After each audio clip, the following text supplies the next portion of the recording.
Thank you all for coming. I know it's a little warm in here, but it may even get hotter during our time.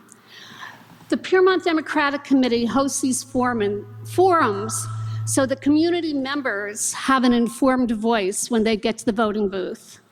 Your Democratic Committee is, and if you're here, raise your hand, Margaret Grace, Peter Metzler, Martha Schulwolf, myself, Don Guyton is in Paris, unfortunately, Nate Mitchell, Dana Stilley is our county legislator and has a county legislator meeting tonight, and Bruce Tucker. In addition, Piermont has an additional 22 people on the Orangetown Democratic Committee, so we have a lot of representation across the town. Liza Barry, where are you? Liza chairs the Orangetown Democratic Committee. We'd like to thank former Mayor Chris Sanders for moderating this evening. We'd also like to thank Betsy Franco-Fini and Joan Chiaramonte for volunteering to help tonight. And importantly, Noreen and Michael Wright, who are so generous, always of their time.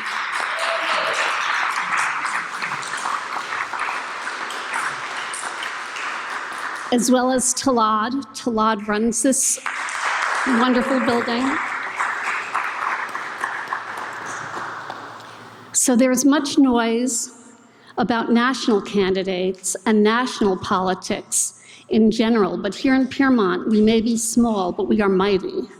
In towns and villages like this, it's this kind of village, this kind of town that really lead the fight for Democrats and democracy.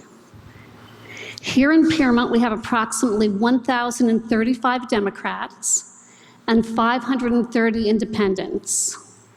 Beyond this local race, we hope everyone here will also participate in local and national efforts to elect leaders who support the Constitution and all of the people in this amazing country. You'll find on the benches there are flyers for every Saturday. We have a protest for 1 hour at the Four Corners in Nanuet, and it would be great if everyone would attend. The four men you see before you all seek to guide the future of Piermont by being elected as a member of the Board of Trustees. They have drawn straws to establish order of questions. Robert Sitt, Mark Blomquist, Kevin Timoney, and Jeffrey Gordon. When you came in, you found out that you can write questions to be asked of individual candidates or all candidates. We've received very few individual questions, so we're going to ask the questions of all candidates. This is not a debate.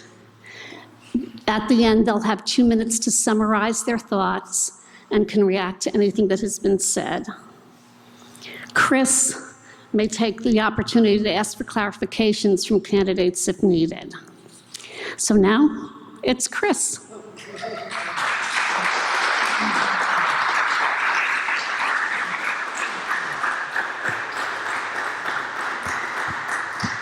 Thank you, Barbara. The four candidates seated to my left are running for 2 open positions in the Democratic primary that's on June 23rd.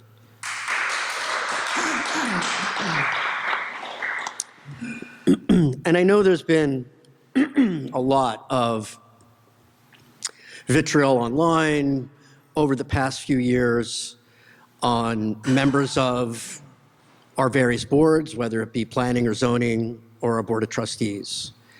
So before I get started tonight, and again, this is a forum for these candidates to introduce themselves to the public and Democrats in Piermont, understand that members of the Zoning Board of Appeals, Planning Board, we have different commissions. These members of the Board of Trustees or potential members of the Board of Trustees, volunteering their time for the betterment of Piermont. And their actions are only to do what's right for the village. I can guarantee that is what they all have at heart. We can disagree with perhaps the path they want to take, But let's understand that what sits behind it is a love for the village and want to make the village better and more sustainable and be someplace we can be proud of 50 to 100 years from now. So level setting that, we can get ourselves started tonight. And I'd like to start with opening statements from the candidates. They'll have 2 to 3 minutes to make their case.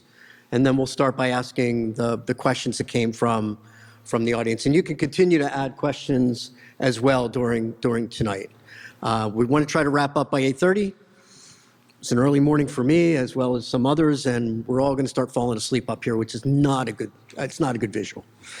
So to get us started, we have Robert Zitt, who's going to make his case, and we're going to work our way down the line. So, Robert, the floor is yours. Thank you, Mayor. Good evening, everyone, and thank you very much for being here tonight. I want to thank the Piermont Democratic Committee, those volunteers, and everyone who helped to organize this event and make it possible. That includes Michael, Noreen, Margaret, everyone involved. My name is Robert Zitt, and I'm running for Village Trustee. I'm running because I love this village, and I believe deeply in the people who make the community what it is. Piermont is not just where I live, it's a home. It's a home I've chosen for my wife, Valentina, and my 3 children, Robert, Oliver, and Theodore. Like so many of you, we chose Piermont because of its character, its beauty, and the feeling that this is a place where people know one another. Over the last few years, I've watched more and more residents become actively engaged in the future of this village. People attended meetings, they wrote letters, they asked questions, and they organized. They spoke passionately about things that concerned them that included development, transparency, flooding, infrastructure, the fire department, downtown vitality, and the future direction of this village. Whether you agreed with them or not, each person showed up and spoke because they too care deeply about this place. I'm running because I believe this kind of civic engagement should never be discouraged, dismissed, or targeted. It should be welcomed. A healthy community is not one where residents stay quiet. It is one where people feel empowered to ask questions, participate, challenge ideas, voice opinions, and be part of the conversation. Professionally, I'm an attorney. I served as an assistant district attorney in the domestic violence unit in the office of the district attorney for Bronx County.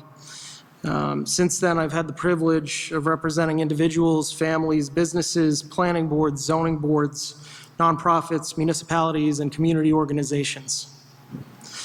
That experience has given me a unique perspective because I have seen government, business, and community issues from many different angles and different viewpoints. What I've learned in that short period of time is that good leadership requires independence. It requires transparency, and it requires the ability to listen carefully before making decisions, not after. I also understand the importance of balancing growth with preservation. I appreciate the pressures facing small businesses, homeowners, residents. And I understand how government decisions, especially at the local level, affect residents in very real ways. Trust in government is built through accountability and respect for the public. Can I go? I'm sorry, that was 3? Okay, I'll yield. Thank you. Thank you, Robert. Sure. Second about 3. Mark. Hi, I'm Mark Blomquist. Thank you all for coming. Thank the PDC for putting this together. Most of you at this point know me. I know most of you out there. For those of you who don't, I'll give you a quick back of the napkin background. I've been a Piermont resident for 30 years. My wife and I raised 2 kids here. I've been a member of the Empire Hose Company for 20 years, where I served as a fireman, an EMT, and a rescue diver. I'm one of the lunatics who dives under the ice in the Hudson in January, and if you want to hold that against me, against continuing further public office for insane reasons, I understand that completely. Professionally, I was a managing director in a corporate finance firm specializing in pharmaceuticals and medical devices for the last 30 years. I have educationally an MBA in international finance, graduated as class valedictorian. I'm also an attorney admitted in both New York State and Louisiana, although I am retired there and not practicing. And most importantly, I have served as a trustee in this village for the last 19 years.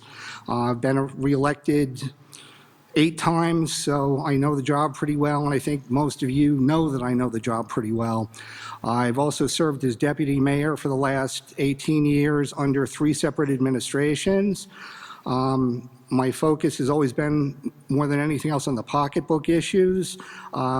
Tried very hard to keep our taxes low over the last 19 years, and I think for the most part have succeeded. And I don't have a whole lot more to say than that, other than you guys know what I can do, and I love the opportunity to continue going forward with that.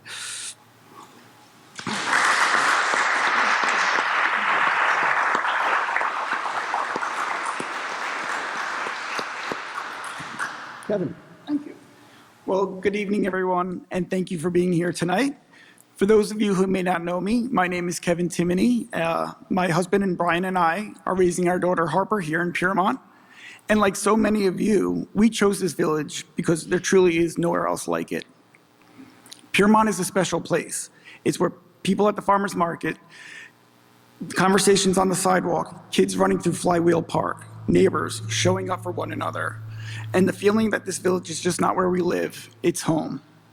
Professionally, I serve as the executive director for citywide contracts, where I oversee large-scale public contracts, budgets, and interagency operations. My career has been rooted in public service, accountability, collaboration, and finding practical solutions that help government work for the people.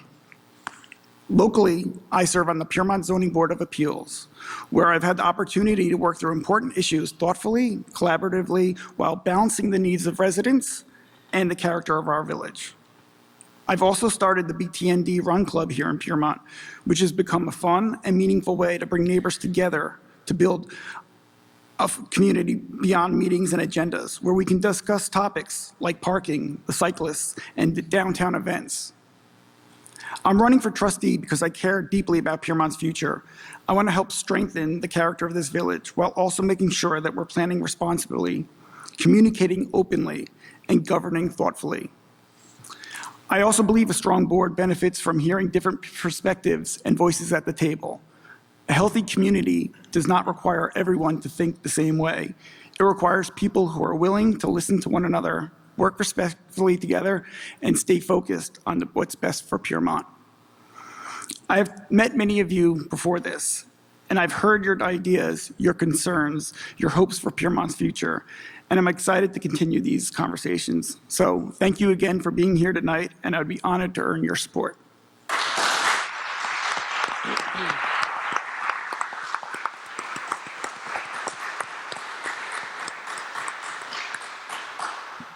Jeffrey. Thank you, Mayor. Good evening, and thanks to everybody for coming tonight, and thanks to the PDC and Michael and Noreen Wright for putting this together and having a videotape to memorialize this evening's event. I'm a lifelong resident of the lower Hudson Valley. I grew up in Yonkers and have always lived in river towns like Tarrytown, Ossining, Croton, moving to Stony Point in 2015, and now Piermont for the last 3 years. The lower Hudson Valley holds a special place in my heart, as I'm sure it does in all of yours. I'm the father of 2 grown sons I'm incredibly proud of. I was a practicing attorney for 40 years until my retirement 6 years ago, which affords me the time to devote to Piermont and its 2,500 residents. In January of this year, I had the honor of being appointed by Mayor Mitchell to fill a vacancy of Christine McAndrews, which ends on December 31st of this year, and is why I'm running in this year's election. Municipal law and government has always interested me. While in Pace Law School, I was the co-founder of the Municipal Law Resource Center, which provided subscription services to smaller municipalities who did not have the resources to undertake their own research.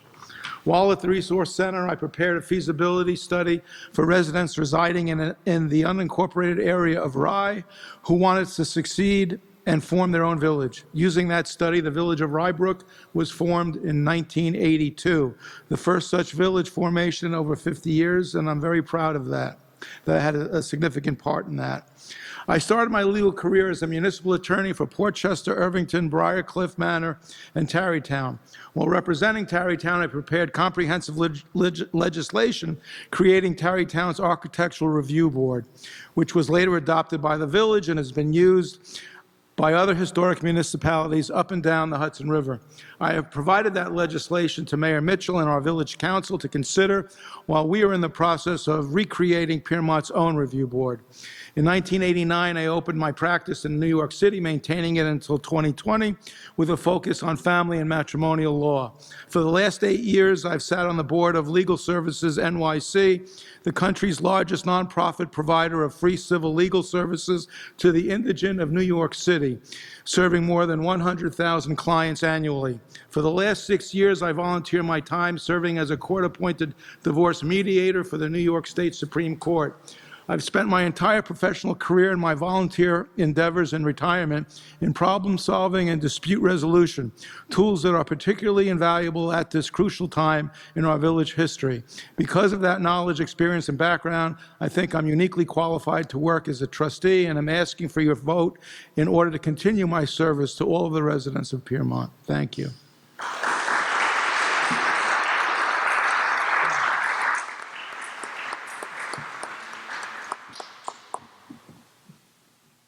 Thank you, gentlemen.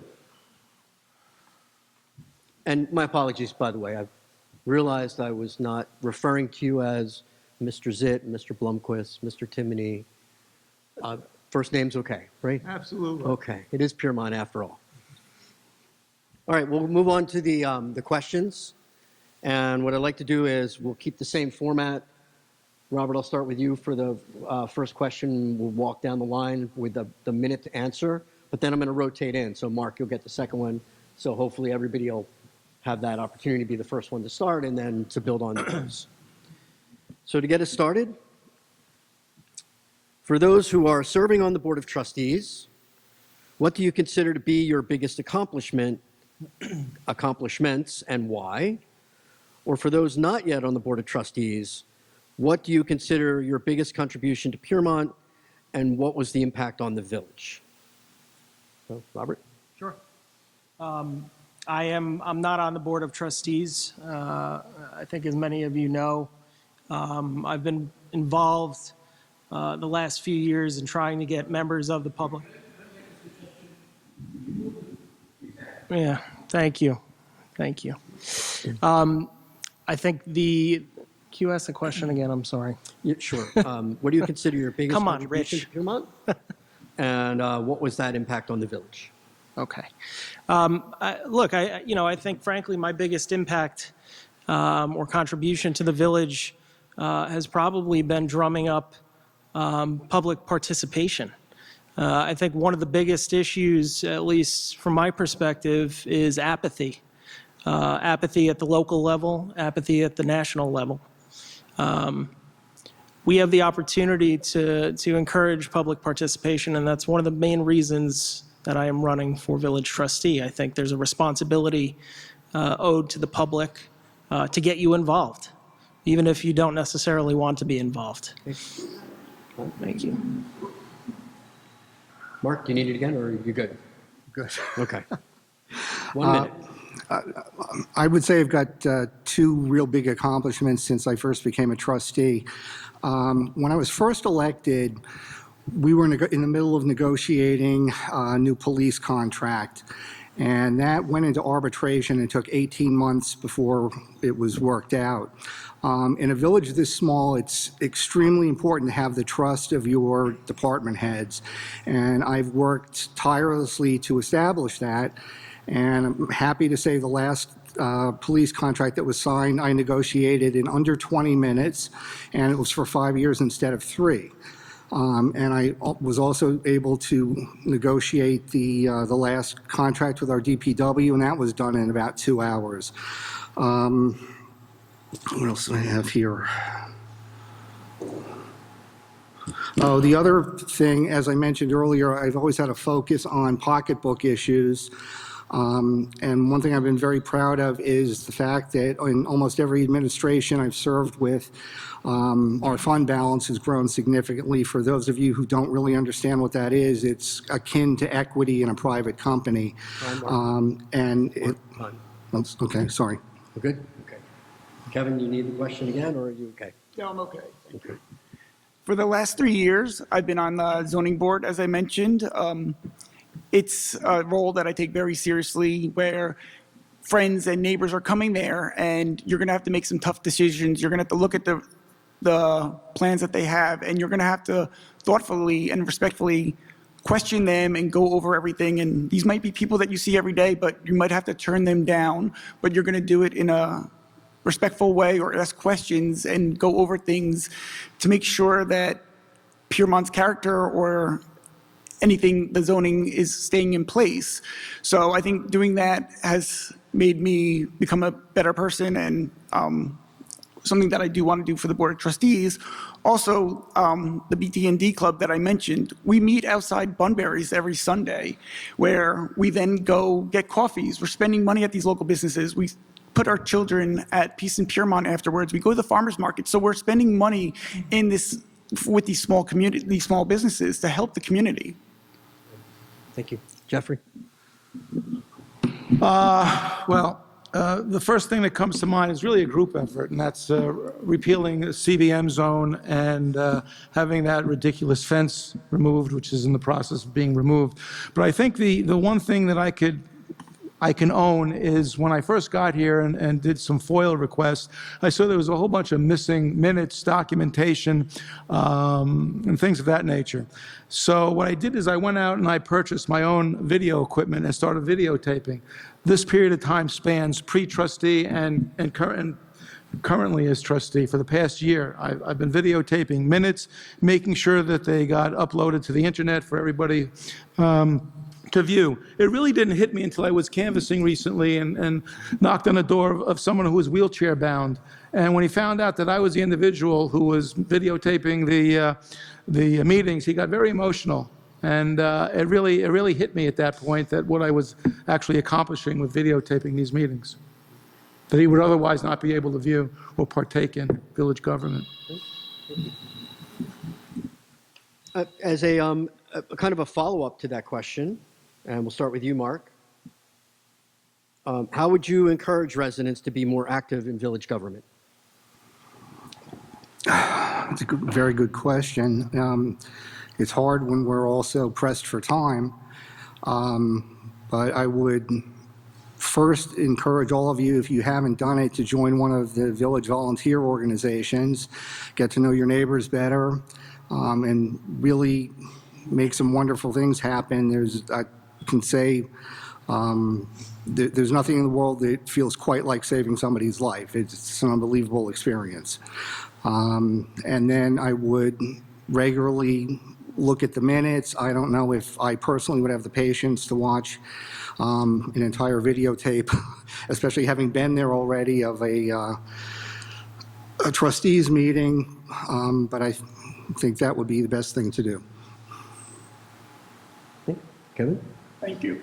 I think before we can ask the village what they want to do or how they want to get involved, I think we need to have better communication with them.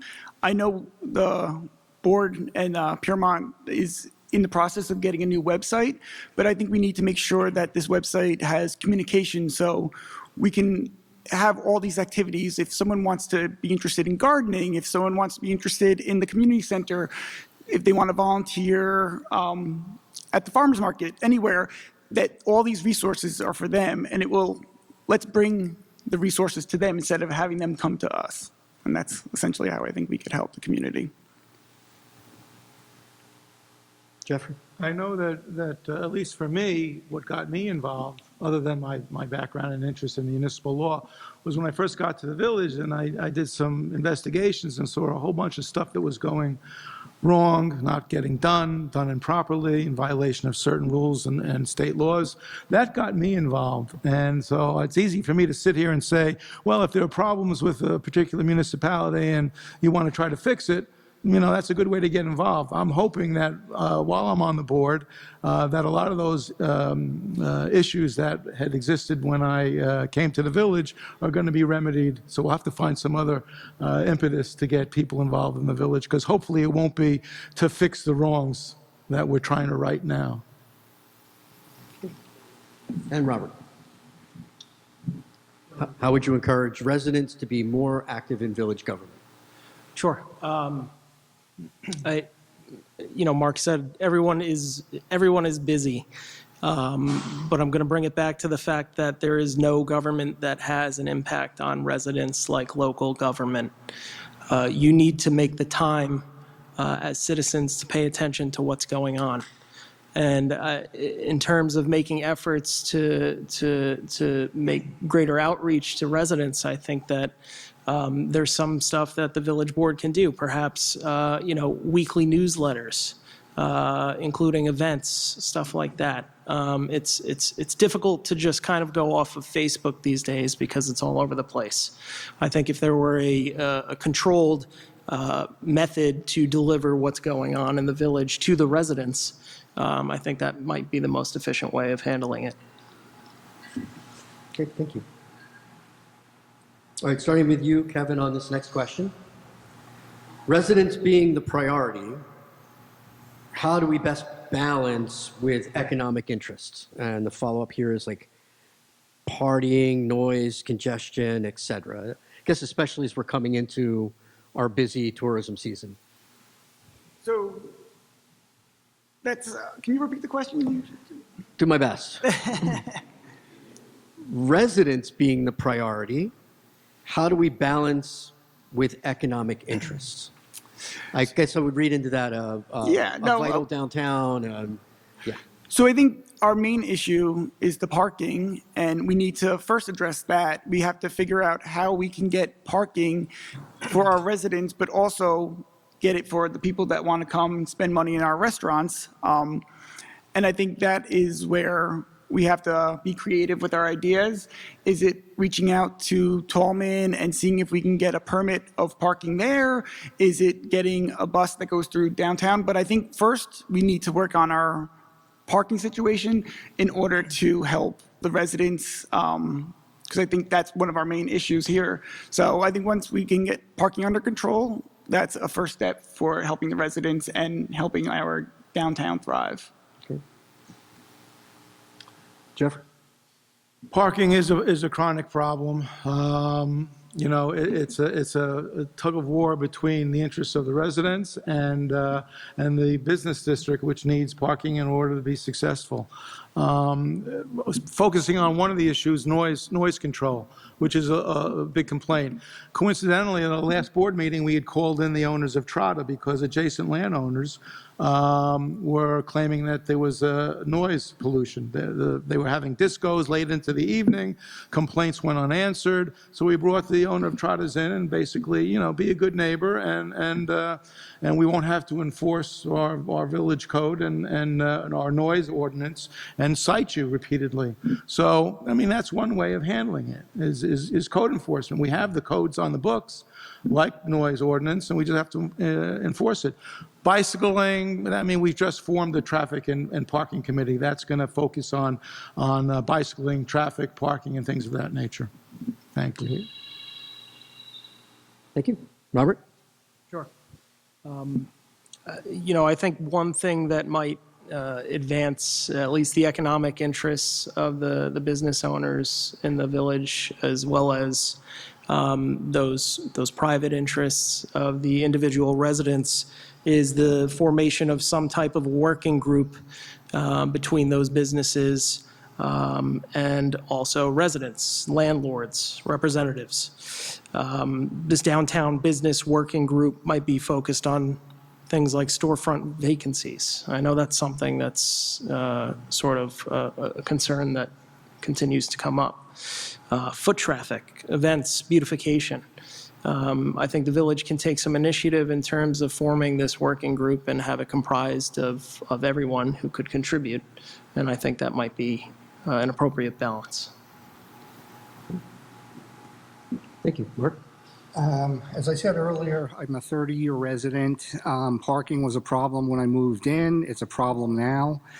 And I imagine it will be for the foreseeable future. I think, and Mayor Mitchell has alluded to this, one of the things we might want to start looking at for immediate relief is the next time we have a restaurant go out of business, change things around so that unless they can come up with sufficient parking, they can't, or not that they can't, but it's not economic for them to open up as a restaurant, and they can open up as something else. Another thing that was mentioned was possibly running vans up to Tolman Mountain or Tappan Zee Elementary, and I think that's something else we ought to look at as well. Thank you, Mark. All right, next question, and Jeff, I think this is probably within your wheelhouse, so we'll get started with you on this one as well. It's about proper board operations and awareness of open meetings laws, so your thoughts on how a board should properly operate under those laws. Thank you. Yeah, that is in my wheelhouse. I've, based on my experience, I know how an efficient, responsible municipality should run. And when I came here, there were a lot of issues the village was clearly in violation of open government law. Things that should have been recorded and documented were not. I'm liaison to the Planning Board and the Zoning Board of Appeals, as well as the Building Department. And one of the things I'm working on is not only supporting them and the fine people that run those departments and help along with this village, but making sure that the public has access in advance of meetings to documents that are being considered, whether it's before the Zoning Board, the Building Department, or the Planning Board. And Robert, also your background as well, I would guess. Open meetings laws, things like that. Sure. So, I think the entire Board of Trustees is in here tonight, and I'm not trying to throw anyone under the bus, but I still think we can do a better job in terms of publishing those things that are set to be discussed at meetings. This is something that I have ranted about probably for the last 2 years, and if I am somehow found to be in the position of sitting on the Board of Trustees, I will make sure that every single thing that is going to be discussed by this village board is published to the extent required under law. Thank you, Robert. Mark? I agree with both Jeff and Bob that we can do a better job of this. Historically, it's been much more difficult, and we always get compared to Orangetown, with people forgetting that Orangetown has a tax base that's 19 times larger than Piermont and access to a lot more resources. And in the last couple of years, I've seen us catching up, and we are getting there. It's just going to take a little more time. Kevin? Yeah, I think on a similar note, I think it's communication. You go to the website now, I know we have the agendas there, but I'm not seeing stuff from this month. It's not current. I don't know where the videos are. I would love to have more availability on the website for this communication, for all the meetings, to have transparency, and I think that would allow the community to be able to view everything and see everything and get a better view. So I think communication is the major factor right now. Okay. Thank you, Kevin. All right, Robert, starting with you this time. What is the question you hear most often from your neighbors, and what do you think the village can do to address it? So what are you hearing out there? To be honest with you, the question that I hear most is what's happening with the Triangle lot. I don't know the answer to that. I don't think anyone here does. My understanding is the village has repealed the law which enabled what it was that was going to be built. But in terms of things that I'm hearing from my neighbors, that is frankly what I hear every single time. Another thing that I hear is and he's in the audience tonight, Dan Goswick is constantly talking about how we do not have affordable housing for first responders. I think that's something that the village should look into, whether it be purchasing land to assist, working with the fire department to identify land that they could possibly obtain. I think that's something also that deserves some attention. Thank you, Rob. Mark? Maybe it's just my neighbors, but the complaint I hear most about is what are you going to do to make sure the village is not so crowded on weekends? We can't get downtown in our own village to get dinner reservations. There's also, as many of you know, constant complaints about the bicyclists, parking. For anybody who wants to make a stop downtown has also been a perennial complaint. And I'd say those are the big three. Thank you, Mark. Kevin? I think the most highly questioned is what's happening with the downtown and the fence. Do I know anything about it? Has it gone through the zoning board? Do we know when it's coming down? So I always let everyone know it never actually, there's some false pretense that it went to the zoning board and we okayed it. This was back about 2 years ago. And I let them know that no, it never actually made it to the zoning board, but everyone wants to know what's going on with the downtown triangle and when the fence will come down. Jeff? That's usually the question, but I'll segue into something else since a couple of people already opined upon that. It's safety downtown, it's traffic, and it's parking. And we've got a newly formed traffic and parking commission. One of the things we're talking about is rerouting the traffic patterns in the downtown on Jigglesby and Gare Street. Noreen had brought, on behalf of the landing, an issue with trucks loading and unloading at the foot of Gare Street by the intersection of Piermont Avenue. And if we made Gare Street one way, that would alleviate that problem. If we made Chicklesby one way instead of two ways, where the police cars are parked, that would afford us more parking. We've got a DPW lot, and if we've moved that equipment up behind the DP headquarters, we'd have another 40 spots. If we take the grassy knoll on the left side of Gare Street going into the landing, and we cut it in half, we could put another 20 spots there. There are a bunch of things that are in the works that we could do to improve traffic and parking and safety in the downtown. Bicyclists, enforcement is the answer there. Okay, thank you, Jeff. And I'm kind of leading into this next question, starting with you, Mark. What are your thoughts on the CBM zoning? It would take me a whole lot more than a minute to properly answer that question, and I'll say I'd be happy to talk to any of you out there at length about that. I would say at this point, when it went through, for me at least, and probably almost everyone else on the board, if we had known how much vitriol and misinformation and pain that was going to have cost, we never would have voted for it. I did vote to repeal it. And right now we're waiting on some new proposals for the comprehensive plan, and I'm looking forward to working on that and coming up with something that is more restrictive than what we've got in place already. Kevin? Yeah, so I'm excited to see what happens with the new CBM. I know that there was a comprehensive plan done in the past.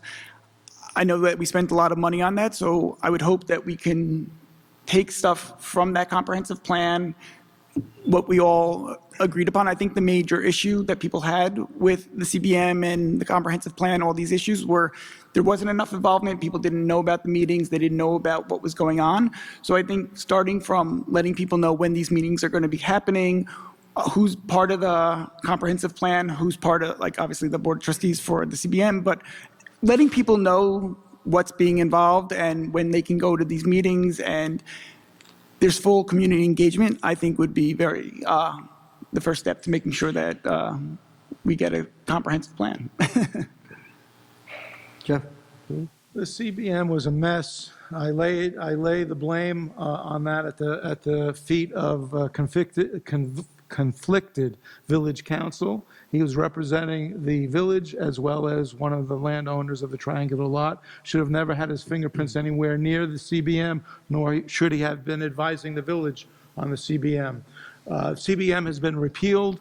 We are now in the process of updating the comprehensive plan because there were issues with that. Once that is updated and finalized, we'll be working on a new zone for the downtown, whether expanding the B zone that's currently existing now with the repealing of CBM, whether it's a new zone, but I can assure you, the intent is to have village residents involved. There will be notice, there will be numerous public hearings. We'll engage experts to help us with the development of the downtown. There'll be an architectural review board in place, as well as a traffic and parking commission, all to give input into the zoning downtown.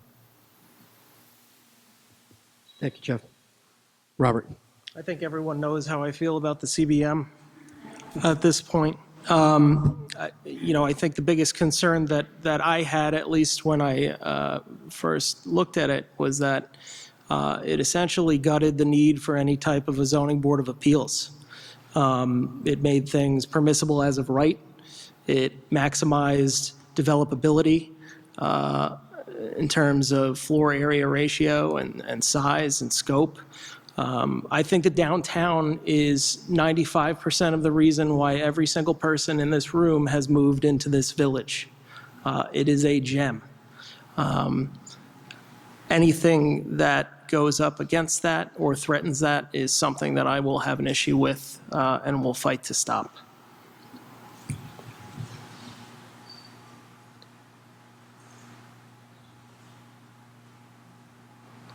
All right, I think it's Kevin, right? I believe so. Okay.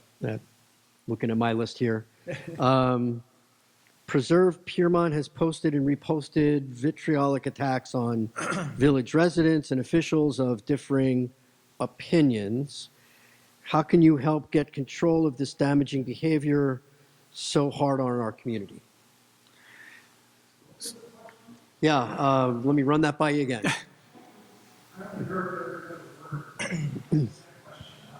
Preserve Piermont has posted and reposted vitriolic attacks on village residents and officials of differing opinions. How can you help get control of this damaging behavior, which is so hard on our community? Yeah, so I've stated before, I don't use social media as a weapon. I try to use it as a tool to educate people. I think it comes to, one, having an openness and a respect for everyone. I think if you're an administrator of that group or whatnot, you have the right to delete hateful comments or something that would be considered harassment. I think you have to, it's, instead of making it a closed group, you have to open it up and allow people, I don't understand the reason why it's a closed group to talk about people, to make fun of people. This is a small community, it's a small village, it's gonna get around, so why not have open-mindedness and create rules and respect the number one priority of it. Okay. Jeffrey? Preserve Piermont has been, I believe, unfairly painted because of the actions of one individual who keeps getting brought up like Voldemort. The person whose name will not be repeated. He's not even a resident of the village. I've never met him. I've never spoken to him. I've never had any contact with him. This goes back now a couple of years. And when he was shut down and Preserve Piermont by the administrators there, he opened up his own blogs and his own websites and his own Facebook groups. But that stigma seems to always want to be attached to Preserve Piermont, even though they cut him off at the knees, they made him go elsewhere, and he obviously had a vendetta himself with certain village officials. Thank you, Jeff. Robert? Sure. So I am one of the administrators of Preserve Piermont.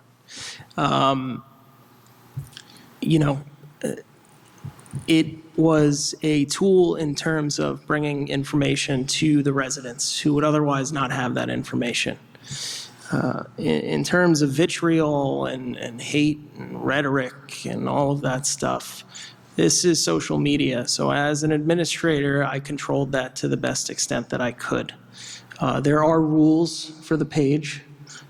There are controls for the page in terms of post review, et cetera. I think that is something that we identified early on and tried to do, and it has somehow now become a convenient political talking point to attribute Preserve Piermont with hate and vitriol, and I just completely disagree with that.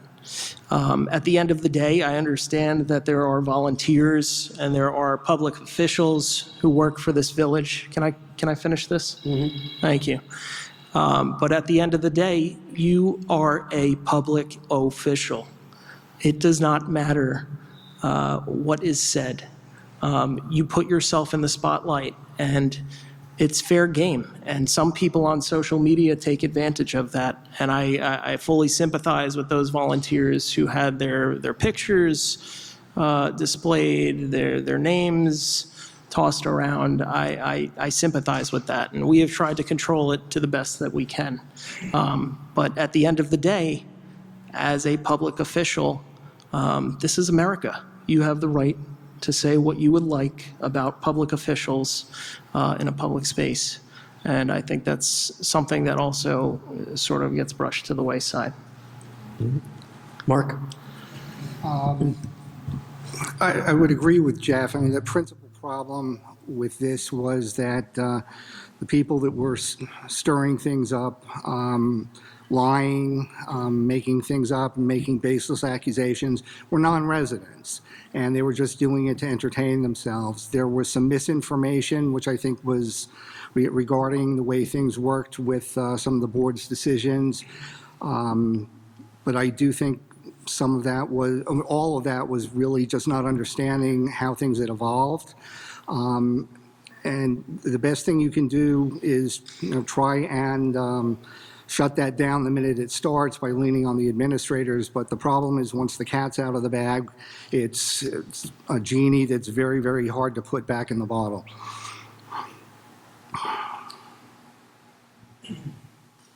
Okay, then it's kind of a good follow-up, Jeff, starting with you. The question is, do you see social media as a hindrance or a benefit to the job of trustee?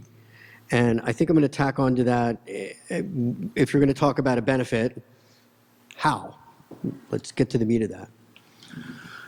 It can be used as another tool for getting the word out. As Kevin had aptly said, getting information to the people, it's just one tool that we can use. We have a new village website. That's another resource that can be used. A lot of people in the village, myself included, are up in years and may not be as savvy as I am with social media and Facebook and things of that nature. But for the rest of us, it's a valuable tool to get the word out.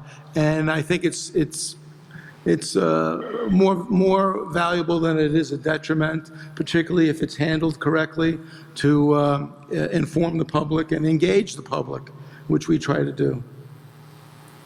Thank you, Jeff. Robert? Sure. Bear with me.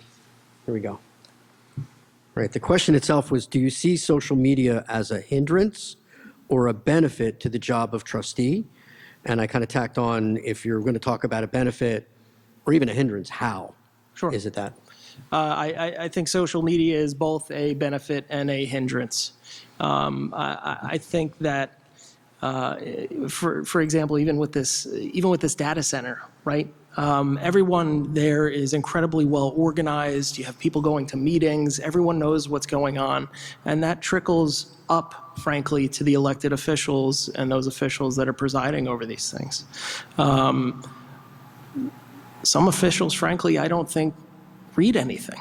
I think they get their information from social media. So it can certainly be an effective way of communicating with your government. In terms of hindrance, like your prior question, it's difficult to control. It is a very ugly animal, but it can also be a tremendously helpful tool. I am sure now that I am running for something in this village that, I'm going to have pictures of me all over the place with a crazy mustache and a shaved head. And frankly, I understand that, and I'm okay with it because that's what you take on. Thank you, Rob. Mark. In my tenure as a trustee, I was very fortunate to serve with one of the wiser people I ever met in my life, who was Trustee Joan Gussow. And as social media was just getting big, I'll never forget her comment, which was, "I want to meet the genius who decided it was a great idea to let everyone with an IQ of 4 post things on the internet with no editor and no fact checker." I tend to agree with that. I think it is often more of a hindrance, but it's there. As Bob said, as elected officials, we have to deal with it. You have to make the most of it and do your best to keep an eye on the administrators. Kevin. I'm going to be an optimist, and I'm going to say it could be used as a tool. If you're the board of trustee and you're the responsible party for the social media, hopefully you can control it in a narrative that you want and make sure you get information out. We spoke about something similar at the Orangetown Democratic Committee last week about the school board and how we could have gotten more awareness for someone. So I think one of the candidates we don't think use social media enough, and I wish they had, because they were a great candidate. So I think if you use it, as I mentioned before, like as a tool, it can be really insightful and helpful. But you got to come with the punches and let it slide off you for all the hindrances. But I think overall, if you're the one in control of it, it can be used as a tool. Jeff? Didn't I answer that question first? Oh, you did. I'm sorry. Yes, you did. Okay.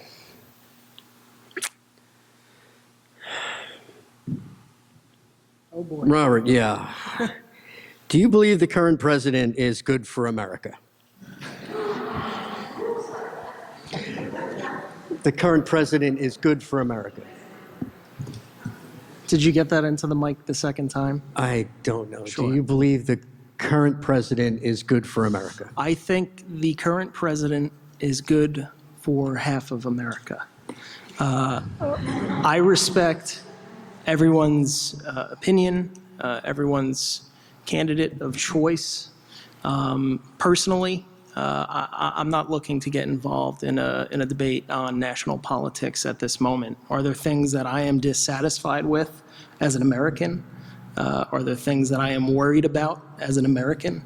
Absolutely. And these are some things that keep me up at night. But in terms of this, what we're here for tonight, I think this is a question that is going to hurt anyone that speaks on it. So.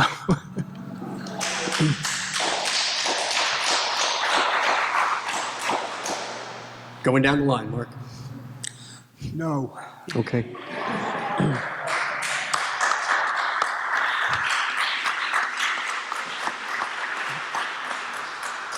Mark Kevin? stole my response, but no. As a gay man with an adopted daughter, no, I don't think he's a good man or a good president.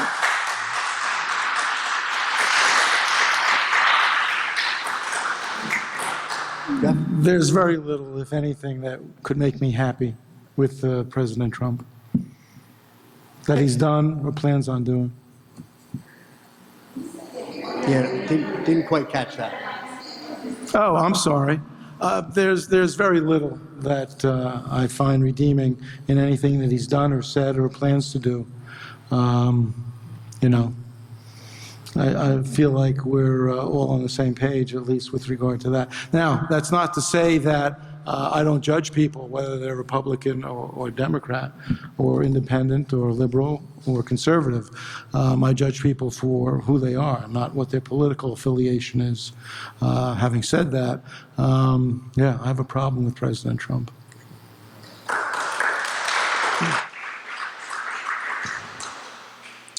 Mark, what efforts would you bring to have greater transparency in village government? Going back to some things that were discussed a little bit earlier, as I mentioned, we had a bit of a problem with financial resources in having things available in Village Hall, but I would make a real effort to get things up to date, which I know the clerks have been working very hard to do, and making sure that all the meeting materials that we get to review as board members are available to the general public at least the Friday before we vote on anything, and do a little bit better job about posting what's going to be discussed at various meetings. Thank you, Mark. Kevin? Yeah, so I know that there is a new website coming. I would love to be a part of helping get that done. I've worked in technology for over 20 plus years. I've worked on projects big and small. I have an arsenal in my office of similar types of projects. I would love to bring some of that here and, pick out stuff. Let's read it, see what we can use at a cheaper price, or help the community, like the village, get up to date and more current. Thank you, Kevin. I'm sorry, Chris, what was the question? Sure. What efforts would you bring to have greater transparency in village government? What efforts? What efforts, yeah, Oh, okay. efforts. I've already started doing it with videotaping village meetings, which were not in existence before I started videotaping. The village website is a great source for transparency. I'm working with Michael Wright to live stream our village board meetings to people who can't or unable or unwilling to come to the board meetings themselves, so they feel like they're part of the village. Updating the village website, making sure we comply with open government law, videotaping village board meetings, noticing adequately village board meetings, planning board meetings, zoning board meetings. I think all of that can increase the transparency that has been sorely lacking, at least in my opinion, over the past several years in the village. Great. Thank you, Jeff. Robert? I'd like to come back to a theme that I have also heard for the last 2 years. I fully appreciate that this is a small village, but prior to any of these issues, the village was completely able to comply with the open meetings law by providing the materials that were set to be discussed at meetings in advance on the village website. There was a substantial gap. And to suggest that we can't do it is, in my opinion, as and I'm thinking as an attorney here, right? You're required to post these materials to the extent practicable. So the suggestion repeatedly that this is a small village, it seems to me to try to be an escape hatch. I think this village was capable of complying with open meetings law previously, and I think it still remains capable now. The new village website by Civic Plus, can I finish? Yeah. Right? Sure, thank you. Finish that. Civic Plus is a great program. It's easily navigable, and I think it's going to alleviate a lot of the burdens that Jennifer and the other clerks in the clerk's office have had to deal with. In terms of bringing greater transparency to Village Hall, one thing that I would suggest is that the village have open meetings quarterly with residents, just to shoot the crap. I think that encourages people to pay more attention. It encourages participation, and I think that's something that would certainly encourage transparency in Village Hall. Thank you, Robert. Kevin, starting with you on this one, and it kind of related to something you just brought up, Robert, in terms of like issues that pop up. I guess this is new. There's been an uptick of noise pollution around Flywheel Park, specifically motorcycles and unmuffled cars circling the park, then the marsh and back. What can be done to stop this before it becomes a major problem? So we would need, so thankfully we are village that has our own police department. I think we need to get the police at those spots where the high traffic, motorcycles, and noise is going.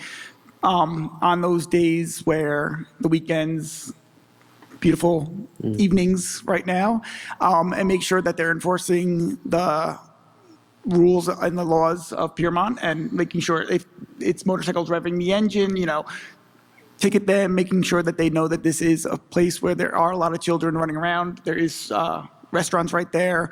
So ticketing them and just police enforcement, I think, would be the main issue or the main way to resolve that. Thank you, Kevin. Jeff?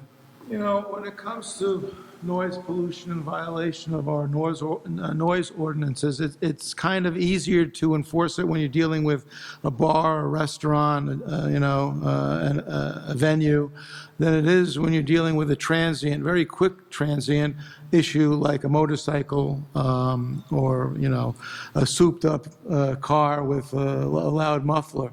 We are a small village, but with an even smaller police department, and they can't be all over the village all the time. So the minute someone will call and complain about something, even if it's a bar or a restaurant, a lot of times, and I've seen the police reports, when the police get there, the sound is now lowered all of a sudden because someone got to the bar or restaurant owner and told them that the police are going to be called or have been called. So it's a problem. It's a problem that I don't have a really good answer to when you're dealing with cars and motorcycles and things of that nature. They can ticket them if they see them, but again, it's an issue.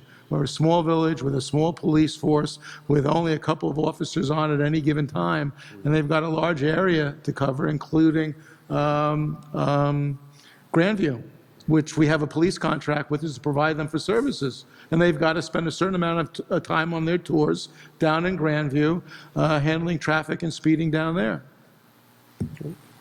Thank you, Jeff. Robert? Enforcement. That is the best that we could do. I mean, we have Chief Hurley and a number of dedicated police officers in this village. If there is an issue and you see something, you should say something. I think you bring it to the police department's attention as quickly as possible, and hopefully it's addressed. Thank you, Robert. Mark? I agree. It's also a matter of enforcement. The chief has always been extremely receptive to problems that arise, but unless he knows about them and the board knows about them, action can't be taken. Yeah. I mean, just to follow up personally, it's so specific. The question is, well, was the police notified and did they not respond? I mean, that's really, we're all kind of saying the same thing. We have a small police force. They're available to enforce these quality of life issues for the village, but obviously it's such a specific issue. Not responding, sometimes by the time they respond, whatever they were called to respond Sure. to is no longer an issue or existing. It's gone. Right, I think I'm losing track. I think I started with Jeff last time on this one, so. I think I started that one. You started Yeah, that one. so All right, so my turn. Jeff, this is for you. How important is it for you to provide electric chargers to visitors and residents? We have a great police department, we have a great fire department. We've got an existing issue right now that I'm aware of, and that the fire department wasn't aware of initially, and that has to do with car chargers inside the garage in the landing. And we know from experience up on 9W, when you have a electric vehicle fire and the batteries start to catch fire and explode, it's a potential. It could be a deadly hazard.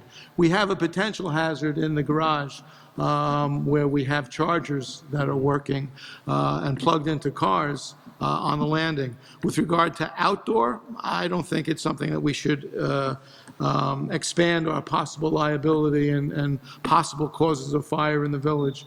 We have enough things to deal with. I don't think we need chargers in the village, whether they're inside or out. Certainly not inside. Great, thank you. Robert? Sure. Not a trick question. Yeah. Look, I think people are investing in green energy. So obviously something is going to have to be done to address those investments. I think regulation is certainly something that would be necessary for EVs, charging stations, but the village has had a charging station across from Village Hall for the last several years, and I don't know if it even works. Yeah, look, if this is something that needs to be taken seriously, I think you take a poll to see how many residents in the village even own electric vehicles, and then you take it from there. Yeah, Great. that's all. Mark? If we could find a way to do it that's inexpensive and, for example, the village wasn't actually paying for it, we were farming it out. Sorry. We were farming it out to some sort of a vendor to handle it. I'd be okay with it, but I certainly don't see it as a priority. Okay. Kevin? I certainly think it's nice to have. I think there's other priorities that we should tackle first, but I think there's creative ways that we could, as you guys mentioned, there are 2 charging stations. Why don't we, that are broken, replace those and do like a proof of concept with a vendor that there's maybe no charge for us for the proof of concept to see how it works, and we go from there, and then we work on a deal with the vendor if it is successful to us. If not, then, they take them out. But I think doing creative ideas like procurements like that can help the village. Thank you, Kevin. All right, the last question before we do our wrap-up, unless there's any other questions anybody wants to scroll down. But I think it's a good lead into your wrap-up. So starting with you, Robert, and then we'll go down, and then we'll come back with the wrap-up. How would you balance personal, professional commitments and your responsibilities as a Piermont board member? So I am a full-time practicing attorney. I have 2 grown boys and a 2-week-old son. I have a wife who is also an attorney. It is incredibly difficult to balance both professional, personal, and elected commitments. But when you take this on, when you say, hey, I'm going to throw my hat in the ring, you stand to say you'll do it. So if anyone has any doubts, for somebody that has 3 kids, an attorney who's a wife, and a 2-week-old, I'm here to tell you that I will be here if you call. Thank you, Robert. Mark? I've been doing it for 19 years, and I'm not seeing any problems going forward. Okay, thank you. Sure about that? Kevin? So my number 1 priority is my daughter, and I'm fortunate enough to have a husband, family who live here, and friends who have always been willing to help out and be here. So I'm doing this for my daughter, so I don't see a problem with it. I can manage it all. And Jeff? I have 2 grown sons, one who lives in Williamsburg, Brooklyn, the other one who lives in Tel Aviv. So it's sad to say the village is my life. I have nothing else going on. I mediate maybe twice a month for the Supreme Court divorces, and I sit on the board of a large nonprofit that we meet either in person at some fancy law firm in the city, or we do it by Zoom. So I have plenty of time to spend on village matters and look forward to it. Thank you, Jeff. Okay, we're about to move on to closing statements from the candidates, which will be 2 minutes or so. I just, before we get started, one of the things I took away from the very beginning, all 4 of these gentlemen talked about how they chose this village as home. And I think that's important to keep in mind as we look at them to be potential members of our Board of Trustees. So certainly appreciate that. We're going to work backwards, starting with you, Jeff, and then Kevin, then Mark, and ending with Robert on your closing statements. Closing statement? Closing statement, sir. Make the case, close the deal. All right.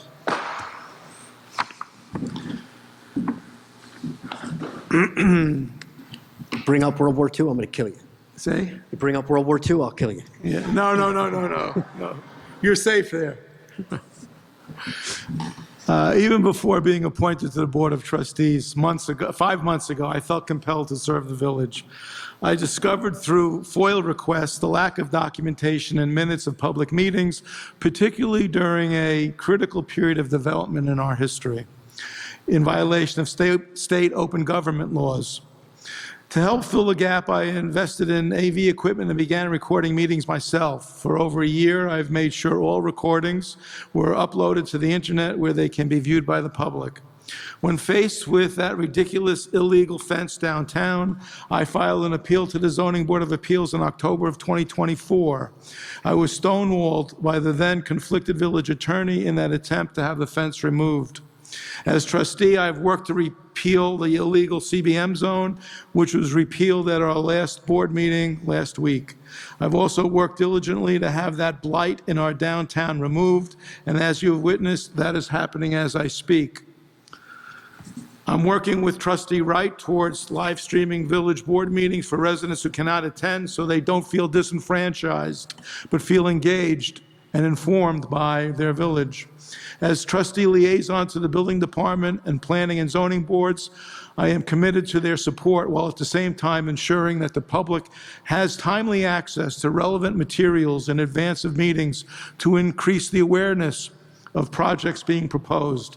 I continue to engage our local business owners to refresh our Chamber of Commerce with our newly formed Parking and Traffic Commission to assist with those major issues facing the downtown, which threaten public safety and economic growth and success of all businesses in our village.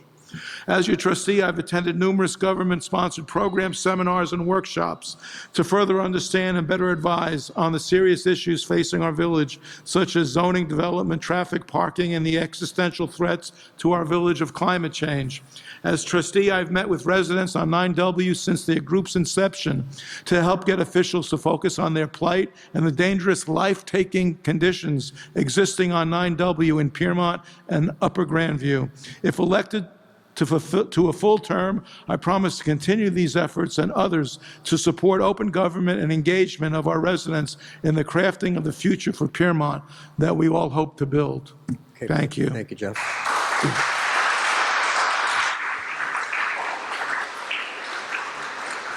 We'll go for 3. I'm going to keep it short. It's hot. You guys are all champs. Thank you so much for being here tonight.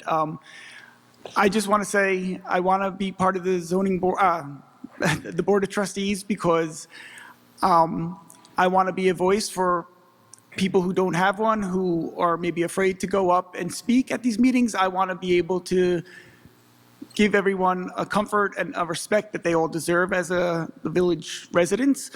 I want to make sure that there is respect and accountability, and I want to help with my public service and my prior local zoning board term.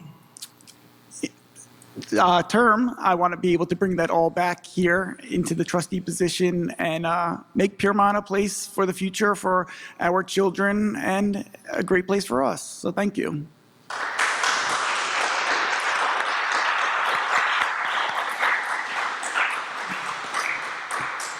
Thank you, Kevin. Mark? I also want to say once again thank you to all of you who came down tonight.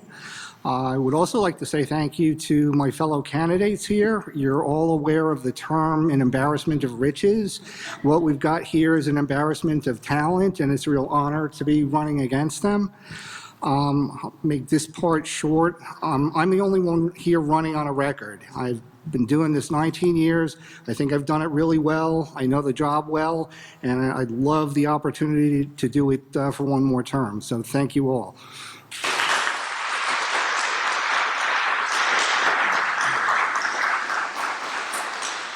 Thank you. Thanks again to everyone for coming out on a hot Wednesday. I appreciate it. And thank you to the organizers for putting this together. Tonight you heard a lot about policy, about priorities and different visions for the future of the village. At the end of the day, the local government is ultimately about trust. It's about whether residents feel heard, respected, and represented by the people elected to serve them. I've decided to run because I love this village. I think everyone up here loves this village. Everyone out there loves it. You know, as an attorney, as a member of the fire department, as a husband, as a father, and simply as a resident, I understand how important community is. I understand how much people care about protecting what makes Piermont a special place.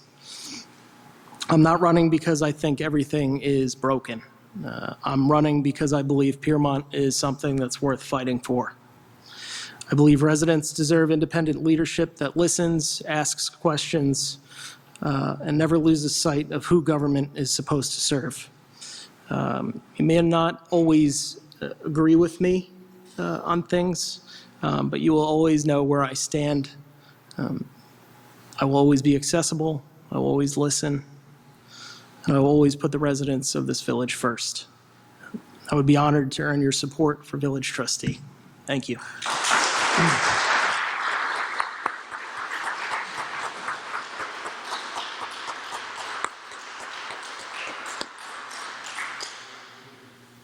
Again, and as Mark had mentioned, an embarrassment of riches.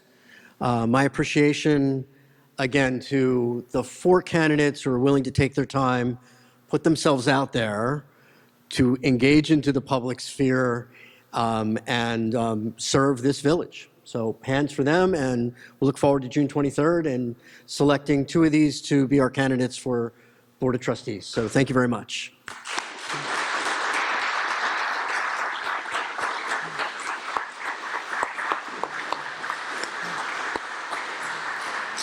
Margaret, comments?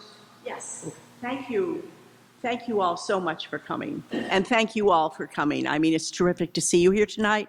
And please let your friends know that this will be published and you'll have a chance to look. Ooh, now I see how to speak. I want to remind folks here that on June 4th at 7 o'clock at the Village Hall, there will be another such meeting. This meeting is to meet the candidates for the Democratic Committee for Election District 1. So it's a contested election, and it will take place at 7 o'clock at the Village Hall. I don't know if all of you are aware of what your election district is, but there will be a map going out to assure you if this is related to your Piermont committee members, or if you're in election district 33, which sort of tends to be the south side of the village and along Ferdon, the Sparkhill Creek, and the apartments up behind tend to be 33. The area that is north of Ash Street is mostly election district 1, and that's the election district where the committee people are being challenged, the current committee people, and there will be a meet the candidates so that you all can meet all the current committee people as well as the folks that are challenging to hold those seats.